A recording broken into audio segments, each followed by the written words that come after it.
Brought to you in part by the following: Irish Rugby Tours, the Rugby Tour Specialists, AFIA Sports Training Group, working in partnership with Rugby Wrap-Up to promote rugby across the community in the U.S., UK, and beyond.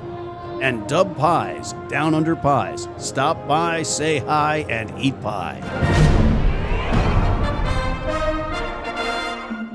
Hey everybody, welcome back to Rugby Wrap-Up. Matt McCarthy at the Fantasy Sports Network, Studio 34 in New York City, talking rugby, and we're talking Major League Rugby. In the aftermath of its first successful season, we have calling in from Seattle, Mr. Adrian Balfour of the Seattle Seawolves. One word, Seawolves. And we have here the general manager of the Rugby United New York franchise entering in the second season, Mr. James English. All right, so for the folks at home that might not know you guys, I'm going to run through your backgrounds a little bit. I'm going to start with James because he's sitting next to me. Head of long-term athlete development and director of rugby at Specialist Sports College in London. Teacher and rugby coach at the Senior Cup team at Blackrock College in Dublin, a famous rugby college in Dublin. You established a state-based rugby organization in Pennsylvania as executive director, a rugby consultant for Atavis and USA Rugby Academies.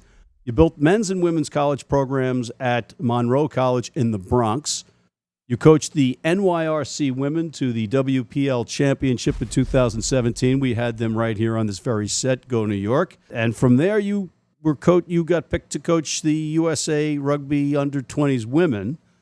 And now you are the general manager at Rugby United New York. And you like long walks in the country and good, fine wine. And that segues right into Adrian Fine Wine Balfour, whose resume is that of a Renaissance man. A farmer, basically, in Western Ireland. You still own a working sheep farm there with your brother. An electrical engineer, an electronic engineer. You an entrepreneur. You played schoolboy rugby for, how do you say this, Portora? Yeah, Portora Royal. Portora Royal, and I think you were how are you as a player there? I was middling to crap. Excellent. So, Adrian, aside from that, you worked in France in cryptological systems with Ford and some other companies, and you did some consulting. You've had some consulting businesses. In 1994, you moved to Detroit. You really had a big company there where you were worldwide in 27 countries or something like that. And now you're at Envorso. If I'm saying it correctly, you're the CEO there. Rugby player, engineer, farmer, entrepreneur, and now you're a co-owner and co-founder of the Seattle Seawolves in Major League Rugby. But the biggest thing here, which boggles my mind that you're able to do all this, is that you have 6 kids. Yep. And they're the stuff I'm most proud of. Where do you get the time to do all this stuff? You do what you love, man. Fair enough. All right. And speaking of what we're doing, what we love, we're all here because we have this one affliction called rugby. And you guys are all in. You're in Major League Rugby. James, Rugby United New York. You're kicking off your inaugural season. There's a lot of logistics problems. Do we know where we're playing, and do we know where we're training? What do you got so far? I think if you speak to anyone in New York rugby, be it high school, college, senior rugby, they all have the same issues. Resources and facilities are a big issue, certainly in Manhattan. And it's something that, I think it really kind of defines New York and what New York rugby is about. It's not an easy place to live, and it's not going to be an easy MLR team to get off the ground because of those challenges. But we're going to do the New York thing and hustle until we make it happen. But we are in negotiations with a couple of facilities for game day. Obviously, Gaelic Park was a huge success last year, and it's something we're still talking to. But we do have aspirations of being a little bit bigger than that, and we hope that over the next week or so we'll be announcing something pretty special. Just a week too soon. That's the story of my life. But we are in deep negotiations. So, like I said, in the next week or so, we'll be really excited to announce kind of the future for Rugby United New York. Now, switching gears, Adrian, you guys had a great facility, great crowds.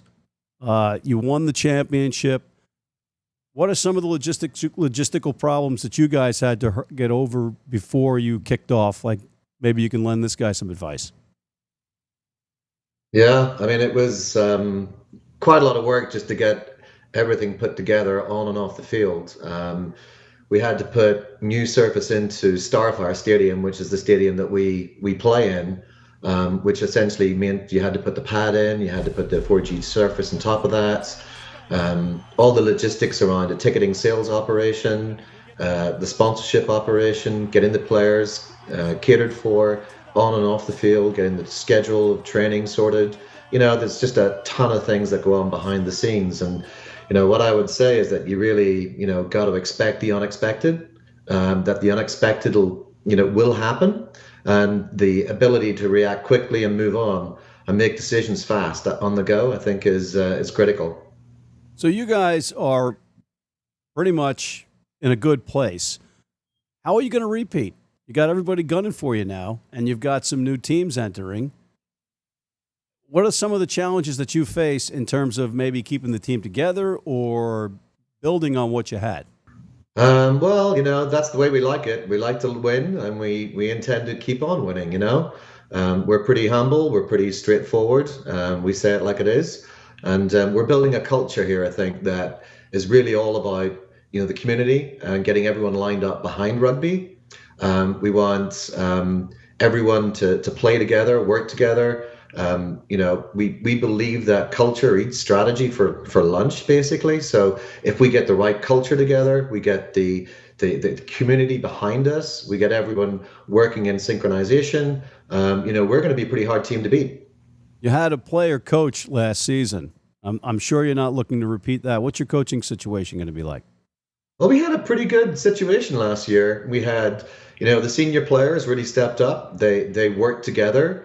They all came together as a group, and through that hardship, actually created an increased sense of team bonding, and people really worked hard together. So we are going to hire a coach this year. We're not going to do it again like that, but I think credit to the senior players, the player coaches, and the actual players themselves. They came together and made it happen. Can you give us any info on who the head coach might be this year?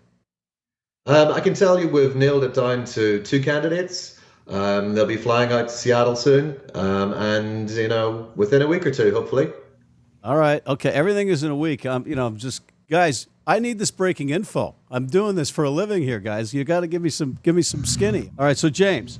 Yeah. We're gonna have a pretty good head coach, though, Matt. Don't worry about it. I'm sure.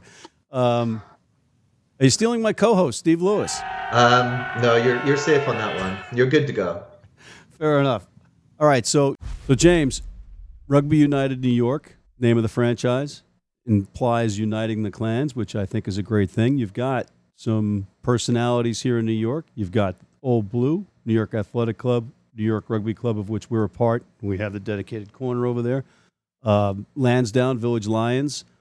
There's been a little kerfuffle in terms of the relationship.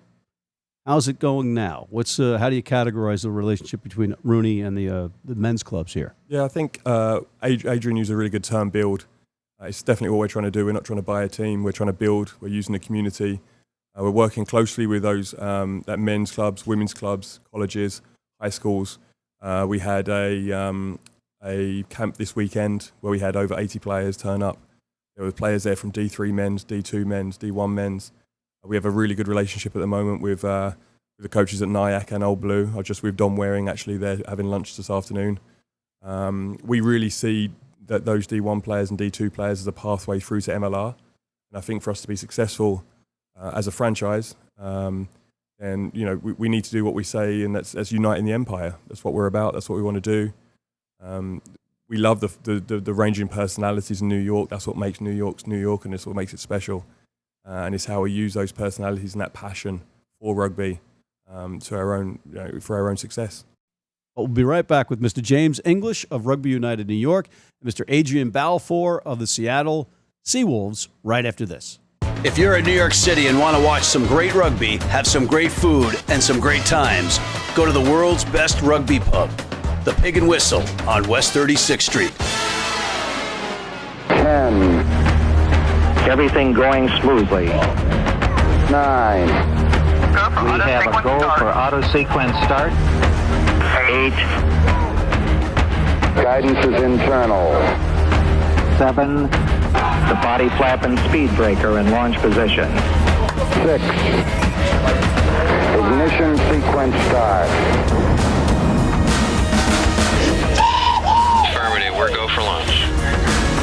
5. Performance, onboard guidance is converging now as programmed. Copy. 4. Beautiful, beautiful. Okay, we're showing the sequence has started. 3. We have main engine start. Yes, sir. Reading you loud and clear. 2. Well, we're all set down here. Go and throttle up. 1. Roger, go for deploy. Good luck.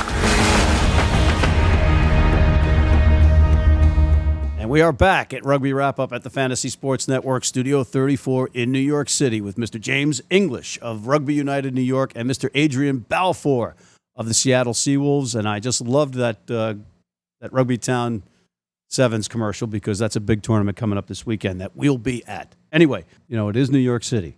It's expensive. How about your budget for salary and stuff compared to the other teams? Where do you stand in like the pecking order of 1 through, I guess, what is it, 9 going to be now? The salary cap's the same for all the teams. So it's a level playing field. We have to be a little bit more creative with how we manage that. And players understand that as well. For us, the core, the backbone of the team needs to be of New York players. We're really lucky to have Old Blue, to have Nyack, to have New York Rugby Club, Lansdowne, Village Lions, with some excellent coaching and some excellent players. And it's how we use that to our advantage while adding a little bit of expertise and experience in different positions to that. Look, New York's not an easy place to live. Well, just the rent alone. But that's what creates the character about living in New York. Not everyone can live here, and those who can are used to the hustle. They're used to making it work. And like I said, that's part of our DNA as Rugby United New York. If you can make it here. Yeah, absolutely. Yeah, as Steve Lewis is fond of saying. Okay, so let's get down to the nitty-gritty with you guys. You guys can both chime in on this question. Salary cap and international players. I had Dean Howes and Nick Benson in here earlier this summer, but now there's more intel, more information that you guys have. How is the salary cap changing? What will the international player rule be? Because it's specifically, you guys are on the border. You're the closest to another country, and you had an influx or an opportunity to use Canadian players. What's changed going forward? So just on the salary cap, you need a salary cap so that the business models associated with these clubs can grow the same in tandem, in synchronization with the amount of money you pay to players. If one of those gets out of whack, if players don't get paid enough, then you won't have a good product on the field. But similarly, if the players get played too much, then the clubs will go bankrupt. And you'll have another false start to American rugby. And we don't want that. So the idea is to keep the salaries and the players in synchronization with the business models of the clubs, so everyone grows together and everyone benefits. That's the overall intent here. In terms of Canadian players, we had a board meeting in Utah a couple of weeks ago, and it was voted that the Canadian players would not be considered internationals. So that increases the player pool for all of the teams in North America, and allows us to have more players, better players, well, not better players, but we want more players playing rugby across the continent, and that's a good thing for American rugby. In terms of international, it was 5 last year. That's been doubled to 10 to allow more teams to benefit from bringing in other players. Interesting. So with a guy like James English over here facing some constraints here in New York City, does the league have anything in the works to say, okay, we know that players' housing in New York City is going to be significantly more expensive than it will be in, say, Utah or even Houston? Anything there, or is it just, that's on the owner of the club in that city? It's really, each club has got the ability to innovate with their business models, and it's really down to how the clubs, govern themselves and manage themselves. So we face a similar sort of issue in Seattle. It's an expensive city. Housing short supply, and so we have the exact same problem. So it's really, we as owners, we talk to the other owners of the other clubs, and we share ideas. We think through things, and try and see if we can help each other out. What's the latest on the TV situation? TV is handled by the MLR office. So I know that the CBS deal was a 2-year deal, and then they have a 1-year renewal option. So I think, going forward, the idea was to get the league up and running and to get us playing rugby and to make that successful. That was the original idea, and to make it as visible to as many people as possible. Now, as you go forward, you want to make sure that you're paying people living wages. You want to make sure that everyone's benefiting from it and that the fans are happy. So you want to make sure you get the best TV deal possible to support everybody. And I'm sure the MLR office are on top of that. What's the scheduling going to be like? Are we going to start with RUNY and Ontario on the road for the first 5 weeks or 6 weeks of their season? When will Rugby United's first home game be? The schedule hasn't been done by the MLR yet, but we are imagining it will be towards the end of March. Wow. Adrian, can I chime in here for a second as a guy that played his rugby at the University of Buffalo and we never, ever got snowed out? Rugby's a cold weather game as well as a hot weather game. So why are we not just saying, okay, the Miami Dolphins go to Green Bay in January and the Green Bay Packers go down to Miami in September, right? That is true, but I mean, there's a lot more resources there in managing those fields and the facilities that we probably don't have with the MLR, especially this early on in our existence. Are the Seattle Seawolves going to make history and be the first team to repeat in Major League Rugby history? We like to be pretty humble, pretty quiet, and get on and do our thing. So we don't really want to come out there and tell everyone that we're guaranteed to win it. But let's put it this way: the Shield is in Seattle right now, and you might as well just keep it here. Well, nobody can lift it, so you can't move it, right? So it's a 400-pound slab of cement. We're not so humble in New York, so we're happy to say we're looking forward to go get stuck into Seattle. Beautiful. I think James is right when he was saying earlier that you really got to build the culture of the team, and you got to get the culture embedded into the community, and you really got to get everyone, from the rugby community behind you. And then also, whenever we're, building our franchise, we've been reaching out to non-rugby people as well. And 70 to 80% of the audience you see in the Seattle stands, it's the first time they've ever seen a rugby game live in their life. So it's pretty important to build that community. And hence, when you're doing your friendlies, you really want to do them within your own community. And I know New York are doing that, and that's what Seattle are doing too. When will the PR blitz begin for the upcoming season with the respective clubs? How about you guys first? We've already started. Obviously, we've announced Mike Tolkien as our head coach, Keys Lensing, who you had on your show this week as our forwards coach. Ben Foden is one of our first signings, and we'll be announcing signings over the next couple of weeks as some of our senior players are announced. So for us, the momentum starts now. So keep your eyes peeled. All right. How about you guys? We're keeping the core of our team together. So the core of the guys you saw last season will be there this year.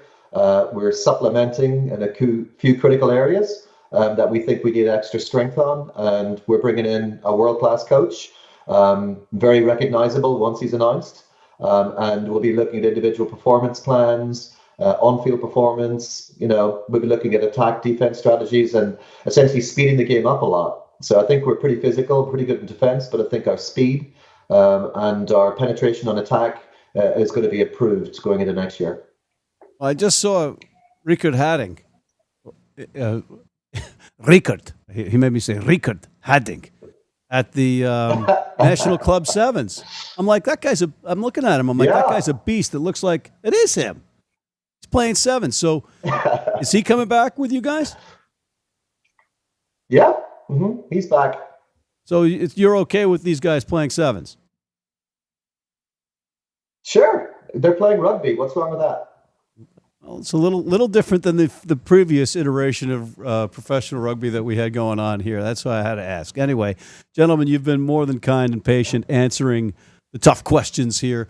And I'm just a fan, first and foremost, so I'm just nosy about all this stuff. I think a lot of people are out there. But it's all good. We're talking professional rugby here in the United States. We're talking the second season, which we didn't have the first go-around, so you guys are already twice as good as the first one. So congratulations for pulling that off. I'm really looking forward to Rugby United New York. I'm going to have to go on the road, it seems like, to go to the games to begin with. But Balfour is going to pay for me going to Seattle, so that'll offset it. Come on out, buddy. It'd be good to host you here. Beautiful. Beautiful. Any final thoughts? Adrian, why don't you go first? Yeah, the objective of MLR was, season 1 was to have a season 2. So, that's the most important thing that we can do. Season 2 looks really exciting with the advent of New York coming in. We're looking forward to the East Coast joining the rest of the country. It's going to be aggressive. It's going to be competitive. It's going to be thrilling. It's going to be fast. It's going to be furious. And this is going to be absolute beautiful rugby. So I'm excited. Kudos. James, final thoughts? We're excited to be joining the MLR and keep your eyes peeled over the next couple of weeks as you see much more coming from Rugby United New York. What is the mascot's name? Do we have one? Because it's Rugby United New York. Is there like a Uni? There's been a few suggestions. Some of the players last year enjoyed the RUNY rooster, which matched the colours, but that's still in negotiation. Our owner enjoys the idea of the RUNY rat. Quite apt for New York City. But that's something that's still that we're still talking about at the moment. All right, fair enough. On that note, guys, we are out of time, and I just want to thank you again for coming on, Mr.